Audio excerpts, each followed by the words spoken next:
तो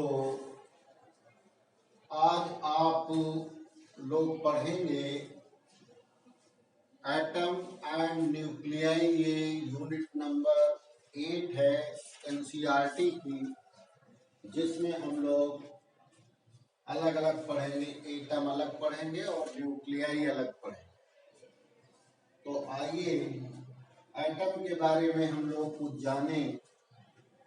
कई बार इसकी हिस्ट्री आपको हम बता भी चुके हैं कि इसकी हिस्ट्री एटम की क्या है, फिर भी एक बार फिर से समझ लिया जाए क्रम से।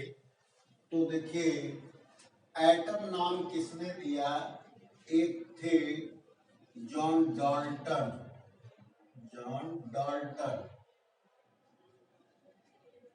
इन्होंने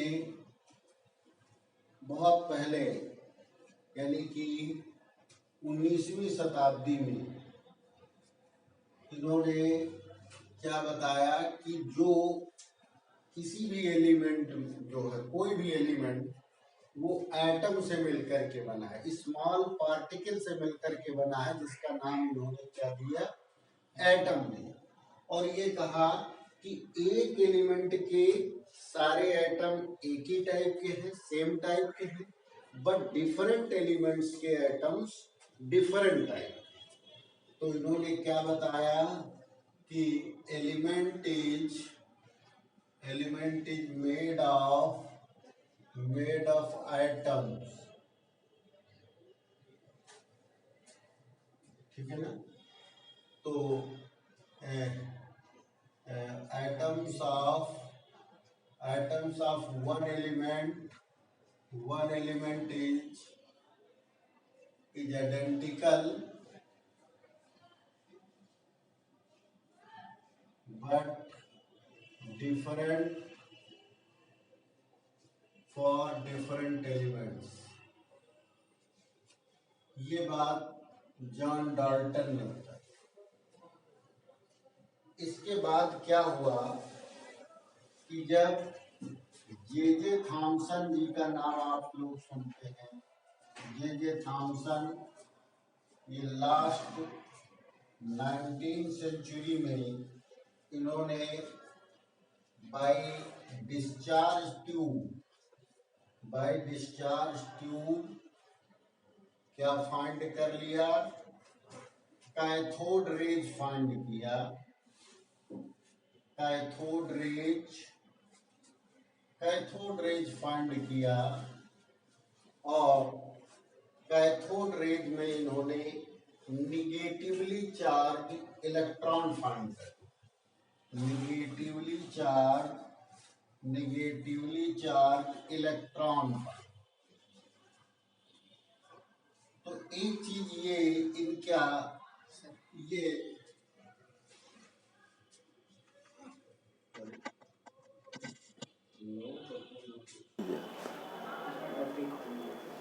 तो एक चीज तो ये क्लियर है कि इन्होंने कहा था डाल्टन ने कि एटम से मिलकर के बने, मतलब एटम जो है सब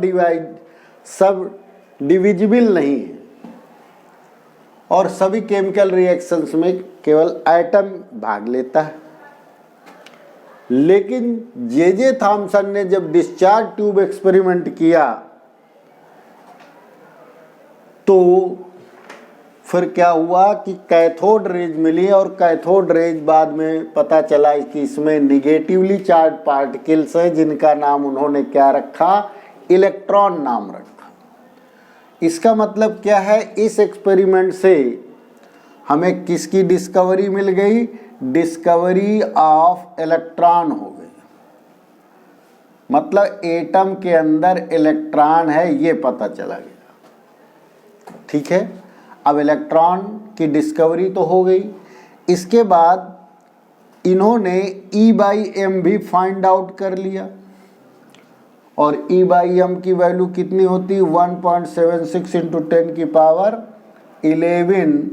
E का मतलब चार्ज ऑफ इलेक्ट्रॉन है, कूलम, और ये मास है kg। देखिए अलग अलग नहीं फाइंड आउट किया, E और M अलग अलग नहीं find out, ratio of E/m इन्होंने फाइंड आउट किया। बाद में फिर क्या हुआ कि मिलिकन्स आयल ड्रॉप एक्सपेरिमेंट जब हुआ, मिलिकन्स आयल ड्रॉप एक्सपेरिमेंट हुआ, तो इससे क्या निकला, इससे वैल्यू ऑफ ई निकल आई, वैल्यू ऑफ ई आई, और मतलब इलेक्ट्रॉन का चार्ज मालूम हो गया। तो charge of value of charge on electron निकल आया। ये किस एक्सपेरिमेंट से हुआ, मिलिकन्स आयल ड्रॉप एक्सपेरिमेंट से हुआ, और इस इलेक्ट्रॉन का सिंबल ई रखा गया, तो ई की वैल्यू आ गई 1.6 × 10⁻⁻19 कूलम। जब E/m मालूम, तो इन्होंने मास भी कैलकुलेट कर लिया, मास ऑफ इलेक्ट्रॉन कैसे फाइंड आउट किया कि E में से E/m को डिवाइड कर दिया। ये जे थॉमसन ने फाइंड आउट किया, ये मिलिकन ने फाइंड आउट किया, और फिर इसके बाद कैलकुलेशन से इन्होंने 1.6 × 10⁻⁻19 कूलम अपान 1.76 है इंटू 10⁻11 ये है कूलम पर केजी है, सी पर केजी, तो ये मिला के क्या आ गया 9.1 × 10⁻31 केजी। यानी इतना काम हो गया, इतना काम ये जो है लास्ट 19th सेंचुरी में हुआ। ओके, तो ये जब काम हो गया तो अब आगे क्या हुआ, यानी ये बात पता चल गई कि एटम के अंदर क्या मौजूद है, इलेक्ट्रॉन प्रेजेंट है, और इलेक्ट्रॉन का ये चार्ज है, ये मास है, इतनी बात क्लियर होगी। अब आगे आया कि जब इलेक्ट्रॉन एटम के अंदर इलेक्ट्रॉन है तो किस पोजीशन में है, उसका स्ट्रक्चर क्या है, what is structure of atom या पोजीशन ऑफ इलेक्ट्रॉन्स, ये क्या है। इसके लिए तमाम बातें सब लोग सोचने लगे। जब सोचने लगे तो कुछ ना कुछ तो हल मिल ही जाता है। तो जे थॉमसन मॉडल आया, सबसे पहले आया जे थॉमसन को थॉमसन लिखते, Thompson model of an atom, ये आया।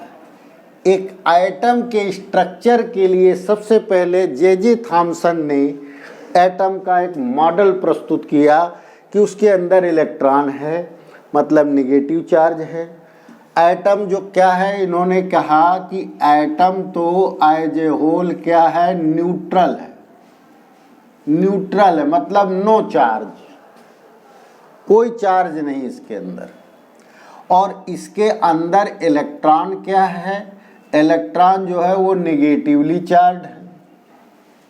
इसका सीधा मतलब क्या निकला कि एटम के अंदर इतना ही जितना नेगेटिव चार्ज है उतना पॉजिटिव चार्ज भी होगा। तो इसका मतलब एटम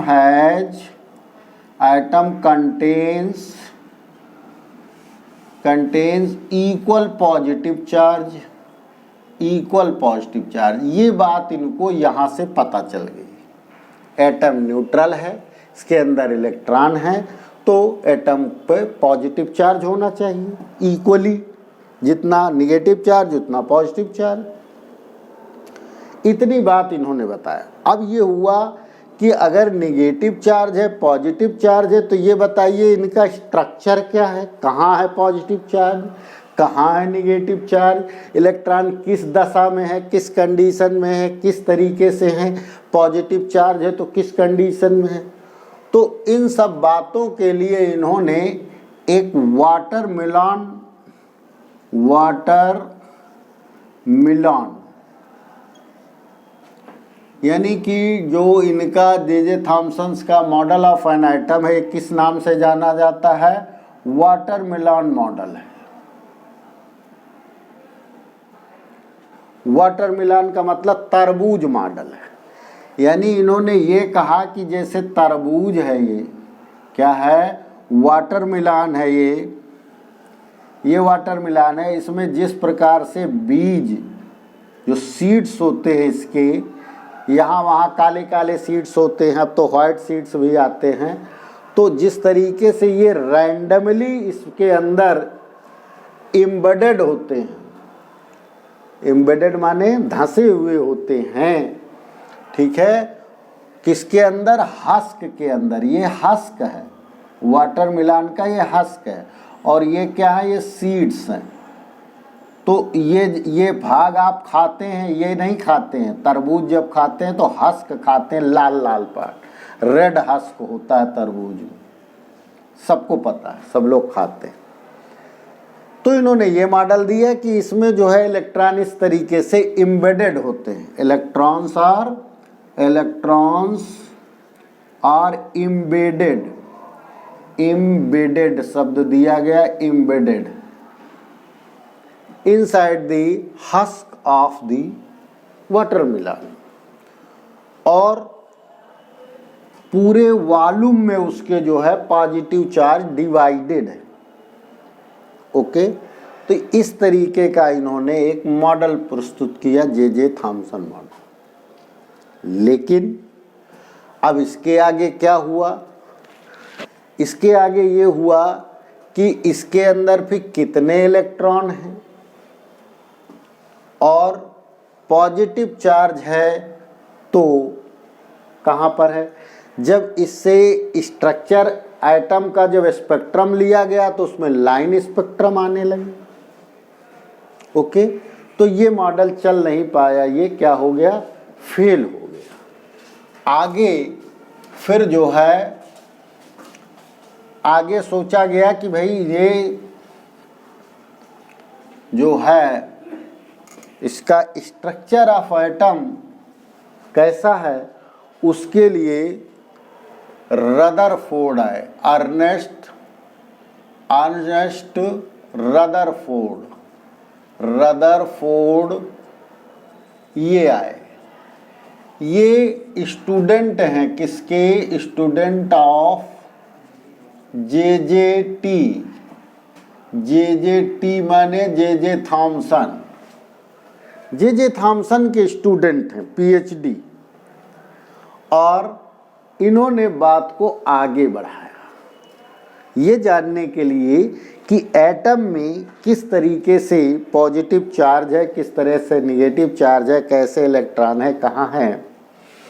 तो उसके लिए इन्होंने इनके डायरेक्शन में, इन दी सुपरविजन और direction, in the direction of क्या? ई रदरफोर्ड के डायरेक्शन में दो लोग आए, एक गीगर और दूसरे मार्सडन।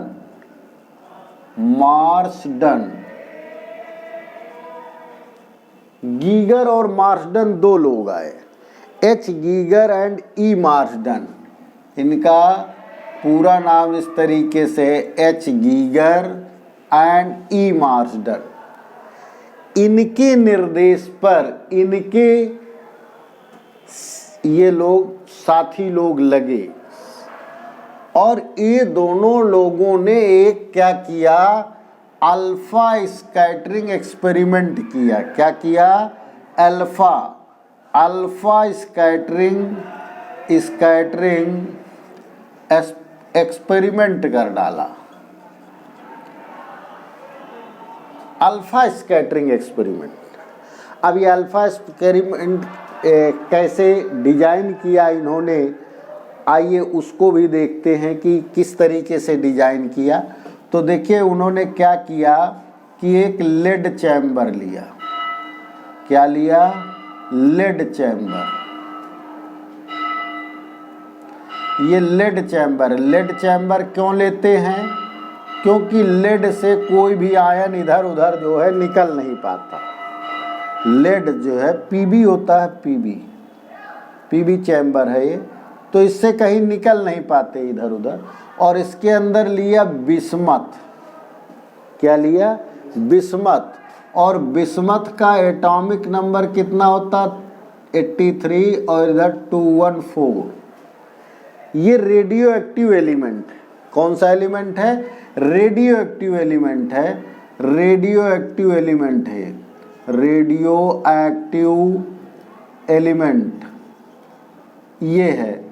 इससे अल्फा बीटा गामा रेज निकलती, फिलहाल इससे अल्फा पार्टिकल्स निकलते। तो ये देखिए, ये अल्फा पार्टिकल्स निकल रहे हैं, ये अल्फा पार्टिकल्स। अब देखिए अल्फा पार्टिकल क्या है, पहले अल्फा पार्टिकल समझ लिया जाए।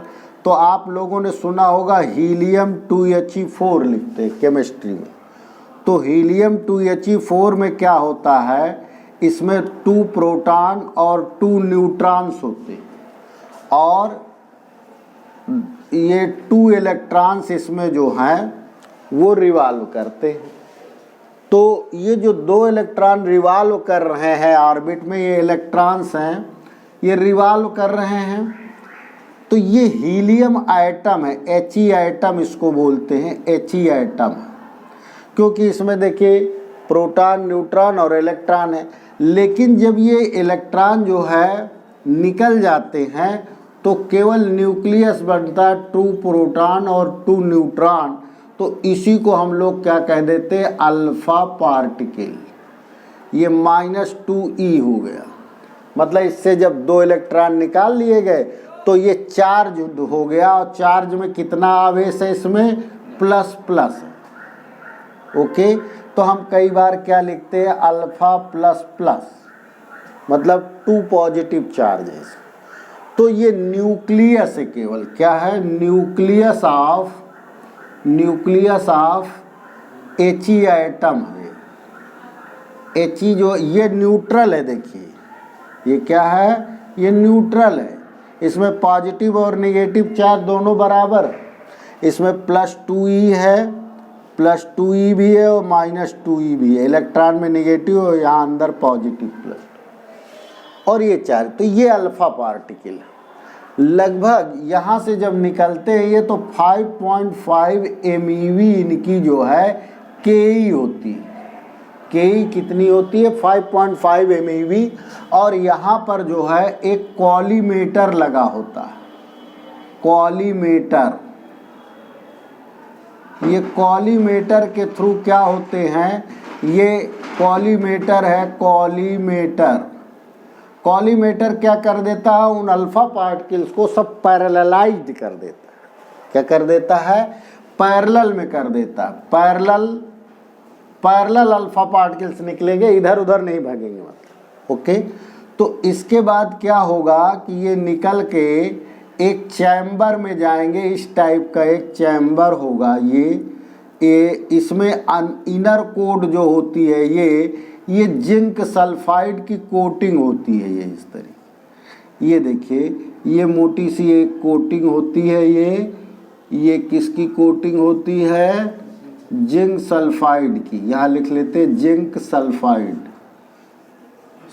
जिंक सल्फाइड कोटिंग होती है इनसाइड में। और बाकी यहाँ पर जो है वो डिटेक्टर लगा होता है, ये डिटेक्टर लगा हुआ, इसको हम बोलते हैं डिटेक्टर। और ये सारा एक्सपेरिमेंट एक वैक्यूम चैम्बर में किया जाता है।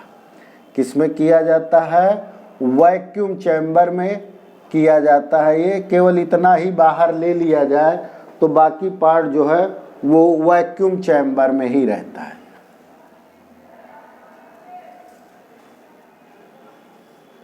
वैक्यूम चैम्बर है, क्योंकि कहीं भी आयन अगर मूव करेंगे तो वो क्या करेंगे, उनके लिए जो है वैक्यूम चैम्बर होना चाहिए। ओके, तो ये क्या हुआ, यहाँ पर इलेक्ट्रॉन जो है सीधे कुछ गए, कुछ इस तरीके से, कुछ इस तरीके से, इस तरीके से ये गए। अब यहाँ क्या होगी, यहाँ पे लाइट फ्लैश करेगी। क्या करेगी? यहाँ पर लाइट जो है वो फ्लैश करती है, लाइट फ्लैश करती है, फ्लैश करती माने चमक उत्पन्न कर, और सिंटिलेशन होता है, सिंटिलेशन। सिंटिलेशन का मतलब क्या हुआ, एक शॉर्ट ड्यूरेशन के अंतर्गत, एक शॉर्ट ड्यूरेशन के अंतर्गत जो है ब्राइटनेस प्रोड्यूस हुई, इसके बाद समाप्त हो गई। ठीक है, तो इस तरीके से हम इधर डिटेक्टर जो लगा हुआ है इससे हम जो है ऑब्जर्व कर लेते हैं। डिटेक्टर क्या करता है, ऑब्जर्व करता है इस लाइट फ्लैश। ओके, तो ये इनका एक्सपेरिमेंटल सेटअप है, एक्सपेरिमेंटल अल्फा स्कैटरिंग एक्सपेरिमेंट किया, इसका ये सेटअप है। और अगर हम इसको अलग उससे देखें कि दूसरी बात ये आप देख रहे हैं कि ये जो टकराते हैं जाकर के, किससे टकराते हैं, ये टकराते हैं अल्फा, ये गोल्ड का जो है गोल्ड फॉयल लगी होती है यहाँ पर, टकराएंगे किससे, ये देखिए गोल्ड फॉयल है, ये गोल्ड फॉयल है, गोल्ड फॉयल, गोल्ड फॉयल सोने की पत्ती है, क्या है, सोने की पत्ती है। और उसका कितना होता, 79 AU। अगर आपको याद हो कि सोने का सिंबल क्या होता है, AU, और इसका जो एटॉमिक नंबर होता है 79 होता है, तो गोल्ड फॉयल से टकराती। तो इस तरीके से आप देखते हैं ये एक्सपेरिमेंट में कि जब आप देखें कि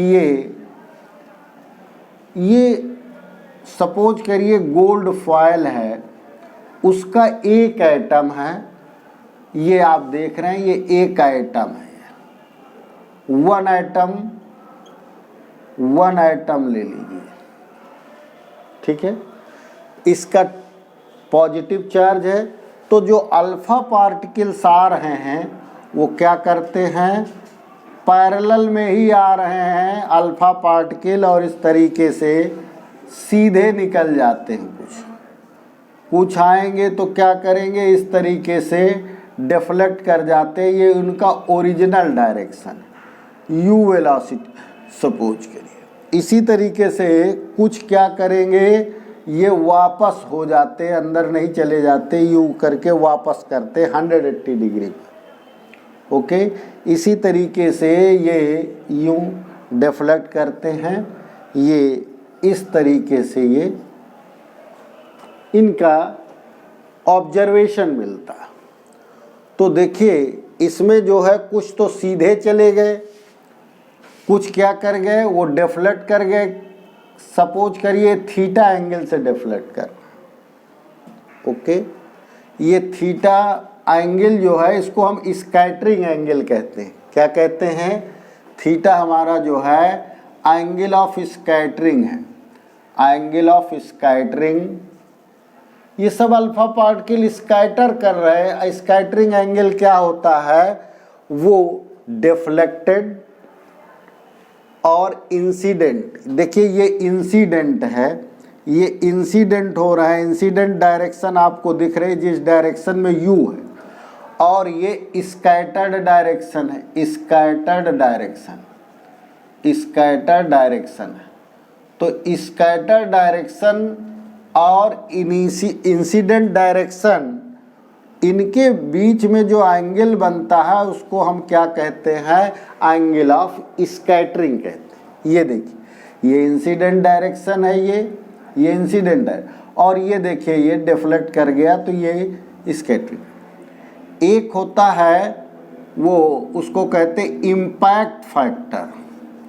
इम्पैक्ट फैक्टर क्या होता है, इम्पैक्ट फैक्टर जो है वो इसके सेंटर से, एटम के सेंटर से, ये सपोज करिए सेंटर है, और ये देखिए कि ये सेंटर से b डिस्टेंस पर इंसिडेंट हुआ, ये सेंटर है इसका, सेंटर, ये सेंटर की पोजीशन है, सेंटर से b डायरेक्शन पर इंसिडेंट हुआ है।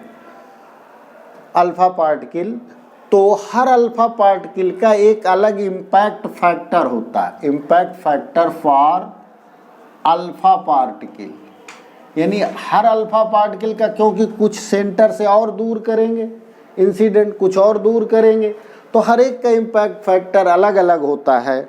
तो इनफैक्ट जो हमें कंक्लूजन मिला, हम आइए कंक्लूजन पर चलते हैं कि हमको ये ऑब्जर्वेशन आप देख रहे हैं, और ऑब्जर्वेशन देखने के बाद जो इन लोगों ने कंक्लूड किया कि हमको इस एक्सपेरिमेंट करने के बाद क्या मिला, तो आइए मिला पर चलते हैं। तो कंक्लूजन इनको क्या मिला कि देखिए एटम का मोस्ट ऑफ द पार्ट क्या है, वो वैकेंट है, इम्पटी है। Number one, most space of atom is empty मिल गया, क्योंकि ज़्यादातर जो है अल्फा पार्टिकल जो लेस देन 1 डिग्री डिफ्लेक्ट हो रहे हैं। वो कितने परसेंट है? Most space of atom is, वो है करीब 0.1%। इतने अल्फा पार्टिकल जो है वो 1% से कम डिफ्लेक्ट करते हैं, लेस देन 1 डिग्री। ओके, और इसके बाद क्या होता है कि 1 to 8,000 अल्फा पार्टिकल्स में एक अल्फा पार्टिकल जो है वो क्या करता है, वो मतलब जिसको कहते हैं कि मोर देन 90 से जो है वो डिफ्लेक्ट करता है, ठीक है ना। तो इस तरीके से इनका कुछ लेस देन 1 डिग्री है, कुछ ग्रेटर देन 90 डिग्री डिफ्लेक्शन है। इस प्रकार से इनका डिफ्लेक्शन हो रहा है। दूसरा देखिए, दूसरा पॉइंट ये है कि जो टोटल मास है, total mass and charge, positive charge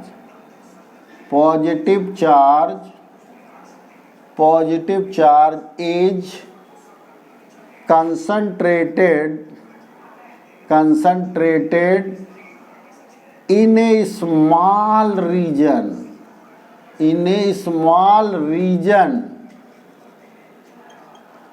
called nucleus. इन्होंने नाम उसका दे दिया न्यूक्लियस का। ओके, न्यूक्लियस नाम आ गया। तीसरा देखिए, इन्होंने कहा देखें कि नंबर ऑफ जो अल्फा पार्टिकल्स हैं, नंबर ऑफ अल्फा पार्टिकल्स का नंबर जो है ये डायरेक्टली प्रोपोर्शनल क्या है, sin की पावर 4 θ/2। या थीटा क्या है, स्कैटरिंग एंगल है, थीटा स्कैटरिंग एंगल है, ये नंबर ऑफ पार्टिकल्स हैं। ये क्या है, नंबर ऑफ पार्टिकल जो, यानी कि थीटा जितना ही ज़्यादा होगा, साइन की वैल्यू उतनी ज़्यादा होगी, तो नंबर ऑफ पार्टिकल्स क्या हो जाएंगे, डिफ्लेक्टेड नंबर ऑफ पार्टिकल्स क्या कर जाएंगे, कम हो जाएंगे। ये n क्या है, डिफ्लेक्टेड अल्फा पार्टिकल्स हैं, डिफ्लेक्टेड अल्फा पार्टिकल्स हैं। तो इनकी n जो है वो क्या है, नंबर है। n मतलब नंबर है, नंबर। ये बड़ा इम्पोर्टेंट है। थर्ड फोर्थ देखिए, जो हमें इम्पैक्ट फैक्टर मिलता है, इम्पैक्ट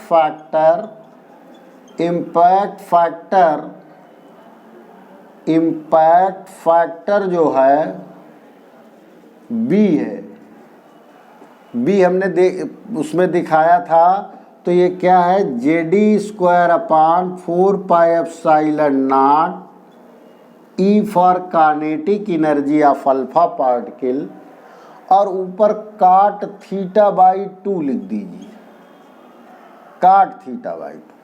E क्या है, Ke of alpha particle can be written as ½ mv/u², क्योंकि u वेलोसिटी आपने वहाँ दिखा रहे, तो ये इम्पैक्ट फैक्टर है इसका। अब देखिए किस थीटा यानी स्कैटरिंग एंगल और इम्पैक्ट, कितने एंगल कितने डिस्टेंस पर, कितनी सेंटर से हाइट पर, किस एंगल पर ये डिफ्लेक्ट हो रहे हैं, ये इससे आपका कैलकुलेट हो जाएगा, और कितनी एनर्जी से आ रहा है। 4πε0 आप जानते हैं, जेड जानते ही जानते। ओके, तो इस तरीके का जो हमें एक कंक्लूजन मिला है वो आपके सामने हमने रखा।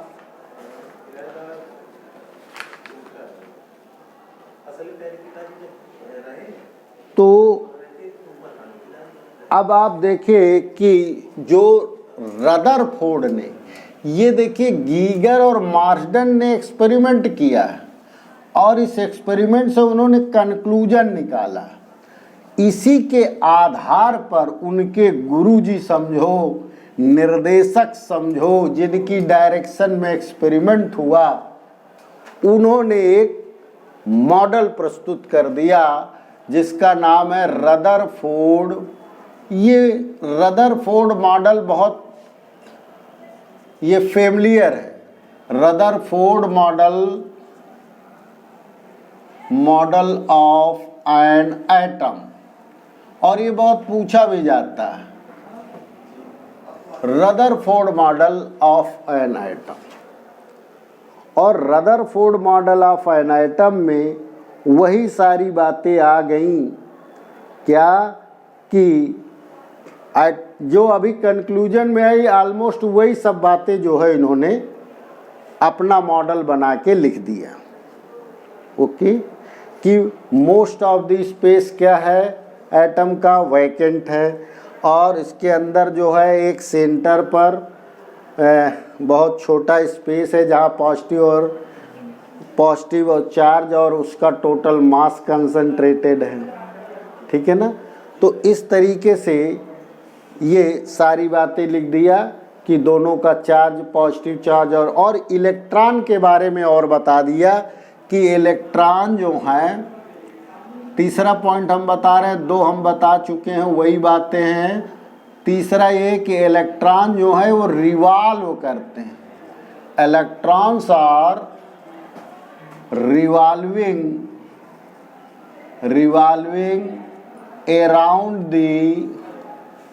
around the nucleus।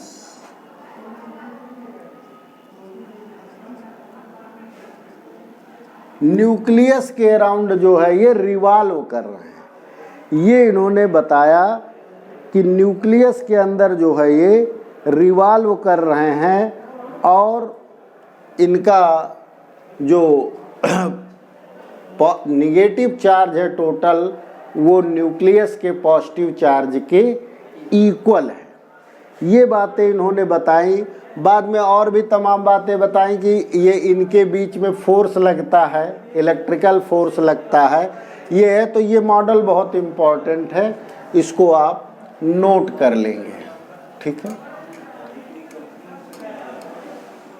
ये बहुत इम्पॉर्टेंट भी है। अब जब रदरफोर्ड मॉडल आया तो उसकी कुछ कमियां भी होंगी। ठीक है ना, तो ड्रॉबैक्स आया। देखिए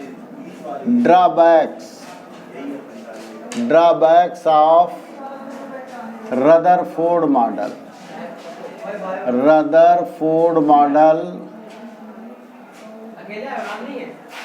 ये क्या है, सबसे पहला जो है चोट पहुंची stability of the atom. Stability of atom ये पहली चोट इनको पहुंची बहुत बड़ी। वो क्या थी कि एक जो है क्लासिकल थ्योरी है, इलेक्ट्रोडायनामिक्स की क्लासिकल थ्योरी है, क्लासिकल थ्योरी ऑफ इलेक्ट्रोडायनामिक्स ये कहती है कि कोई भी अगर चार्ज पार्टिकल जो है, ये मान लीजिए आपका न्यूक्लियस है, पॉजिटिव चार्ज है, कोई भी जो इलेक्ट्रॉन कैसा है वो निगेटिव है, अगर ये इसमें मूव कर रहा है तो ये लगातार जो है वो अपनी एनर्जी क्या करता चला जाएगा, लॉस करता चला जाएगा, और लॉस करते करते क्या हो जाएगा, न्यूक्लियस से आके कोलाइड कर जाएगा, न्यूक्लियस में फॉलोअप कर जाएगा। यानी कि मूविंग चार्ज, इन्होंने क्या कहा, moving charge particle losses its energy in the form of electromagnetic waves, EM waves के रूप में।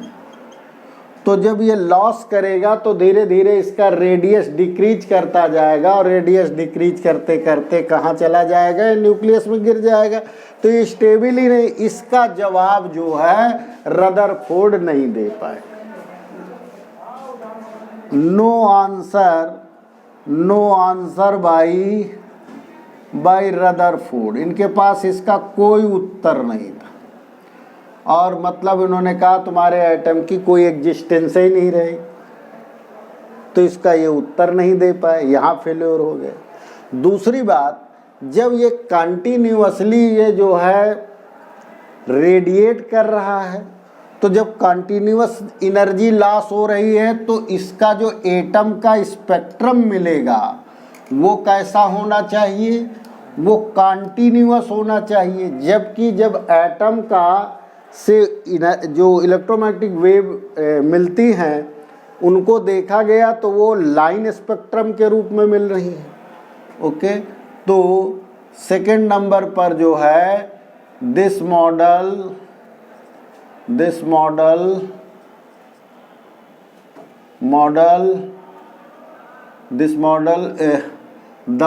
कर दें, the model fails to explain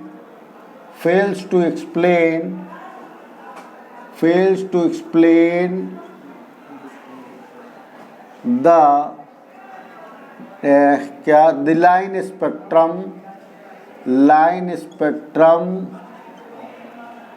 as obtained by item. जो लाइन स्पेक्ट्रम मिल रहा है इसको नहीं एक्सप्लेन कर पाए। ठीक है, तो इस तरीके से क्या है कि रदरफोर्ड का मॉडल जो है वो क्या हो गया, वो फेल हो गया। ये दो कारण, ये बहुत पूछा जाता है। एक क्वेश्चन हमारा नोट कर लीजिए, बहुत पूछा जाता है question, right Rutherford model, R model अगर हम लिख दें, R model of atom and failure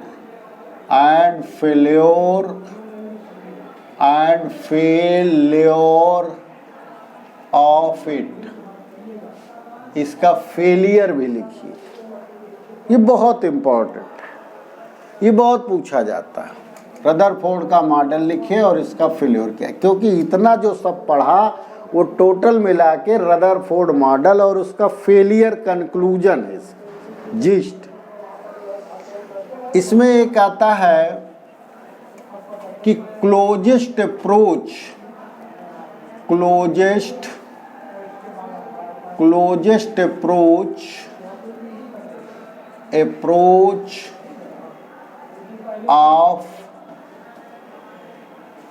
of nucleus, nucleus की क्लोजेस्ट अप्रोच कहें या रेडियस ऑफ न्यूक्लियाई कहें, न्यूक्लियाई की रेडियस क्या है। तो इसको कैसे फाइंड आउट किया गया कि देखिए ये न्यूक्लियस है जिसमें प्लस Ze चार्ज है, प्लस Ze चार्ज, ये हमारा न्यूक्लियस है, न्यूक्लियस है। इसमें देखिए जब अल्फा पार्टिकल एक्सेलरेट करता है, अल्फा पार्टिकल जिस पर मैंने आपको बताया कि प्लस टू ई चार्ज होता है, तो जब ये अपनी E=12 m यहाँ पर मास ऑफ अल्फा पार्टिकल है, u² से क्या कर रहा है, ये डी एक्सेलरेट कर रहा है। क्यों?